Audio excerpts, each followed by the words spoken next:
నేను 16 ఇయర్స్ నుండి నేను రూరల్ డెవలప్మెంట్ లో జాబ్ చేస్తూ ఉంటేని ఈ జాబ్ లో భాగంగా నాకు బ్యాక్ పెయిన్ అంటే 24 అవర్స్ డ్యూటీలో ఉండి సిస్టమ్ వర్క్ బాగా చేసేది.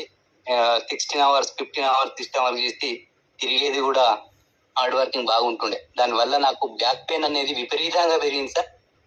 5 ఇయర్స్ నుండి నేను చాలా అనుభవించాను. ఆ బాధ నుండి తట్టుకోలేక రాత్రి కూడా పడుకుంటే ఈ వెన్నుపూస మెడ నుండి కిడ్నీస్ వరకు ఇట్లా 24 అవర్స్ పెయిన్ అంటే పెయిన్, విపరీతమైన పెయిన్.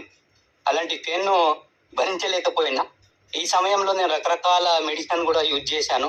స్కానింగ్ తీశాను, అన్ని తీశాను. డాక్టర్లు కూడా చాలా చోట్ల, హైదరాబాద్ లో కానివ్వండి, తెల్మడ కానివ్వండి, కరీంనగర్ కానివ్వండి, చాలా చోట్ల. అయితే మీకు ఏం ప్రాబ్లం లేదండి, వెన్నుపూస కొద్దిగా వార్మప్ చేసి టాబ్లెట్ యూజ్ చేసుకుంటే సరిపోతుంది అని చెప్పేవారు. ఈ గోదావరి కానీ మంచిర్యాల కానీ ఫిజియోథెరపీ కూడా చేయించాను.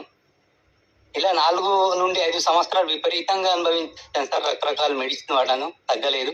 ఈ 4 నెలల నుండి మన